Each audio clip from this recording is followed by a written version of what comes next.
टुकड़ा नहीं, भारत कोई भूमि का टुकड़ा नहीं, एक जीता जागता राष्ट्र पुरुष है।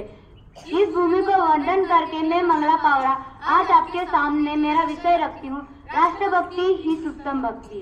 भारत ही वीरांची भूमी आहे। भारताच्या स्वातंत्र्यासाठी कित्येक लोकांनी आपल्या प्राणाचे बलिदान दिले आणि आपण मात्र फक्त 15 ऑगस्ट व 26 जानेवारीला आणि भारत व पाकिस्तानची मॅच चालू असताना आपली राष्ट्रभक्ती दाखवत असतो। एवढेच नव्हे तर आपल्या देशातली पोरं शिकतात इथं आणि मिळालेल्या ज्ञानाचा वापर करायला जातात परदेशात। भारत यांची राष्ट्रभक्ती तर डॉक्टर बाबासाहेब आंबेडकरांच्या आयुष्यावरून शिकण्यात यावी। त्यांनी परदेशातून कित्येक पदव्या मिळवल्या, कित्येक ज्ञान प्राप्त करून आपल्या देशाचे संविधान लिहिले। 2 वर्ष 18 महिने आणि 11 दिवसात त्यांनी आपल्या भारताचे संविधान निर्माण केले। आता रस्त्यावर गाड्या भरपूर आल्या, बोलेरो, स्कॉर्पिओ, मारुती, इंडिका, पण रेतीच्या डोईवर सुखाचे छत्र ठेवणारे शिवाजी महाराज कुठे पाहिले नाही। मी म्हणत नाही की तुम्ही संविधान लिहा, मी म्हणत नाही की तुम्ही शिवाजी महाराजांप्रमाणे वागा।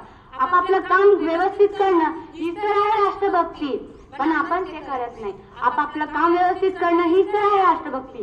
रस्त्यावर न चुकणं ही आहे राष्ट्रभक्ती, स्त्रियांचा आदर करणं ही आहे राष्ट्रभक्ती, रस्त्यावरचे नियम पाळणं ही आहे राष्ट्रभक्ती, मतदान करणं ही आहे राष्ट्रभक्ती आणि योग्य उमेदवार निवडणं ही आहे राष्ट्रभक्ती, पण आपण ते पाळत नाही। आणि आपल्या देशातला सर्वात मोठा देशद्रोह म्हणजे भ्रष्टाचार। कोण करतो हा भ्रष्टाचार? आपल्यातीलच लोक आहेत ते, आणि त्यांना उत्तेजन देणारेही आपणच आहोत। आपण कधी त्यांना विरोध करत नाही, म्हणून ते आज भ्रष्टाचार करण्यास हिम्मत करतात।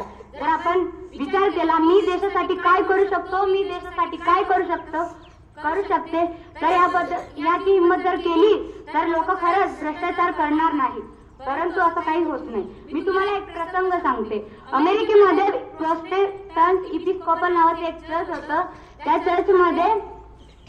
चर्चला 300 वर्ष पूर्ण झाले, म्हणून त्या चर्चमध्ये एक कार्यक्रम ठेवण्यात आला। किती लोक सगळे तिथे जमले आणि त्या फादरने प्रार्थना म्हटली आणि शेवटी ओ लॉर्ड ब्लेस अवर नेशन, म्हणजे हे देवा आमच्या राष्ट्राला आशीर्वाद दे असे। परंतु त्या लोकांनी त्या गोष्टीला विरोध केला। आम्ही एकत्र झालेले राज्य आहोत, एक राष्ट्र नाहीये।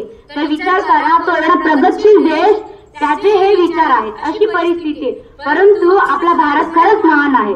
आपण प्रतिज्ञा म्हणत असताना म्हणतो भारत माझा देश आहे, सारे भारतीय माझे बांधव आहे आणि माझ्या देशावर माझे प्रेम आहे।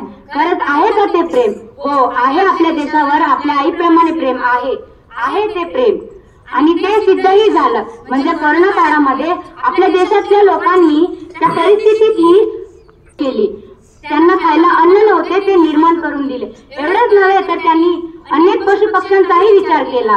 तर याच्यातच सिद्ध झालं डॉक्टर बाबासाहेब आंबेडकर आणि शिवाजी महाराजांसारखी राष्ट्रभक्ती अजूनही आपल्या देशात जिवंत आहे हे कळाले।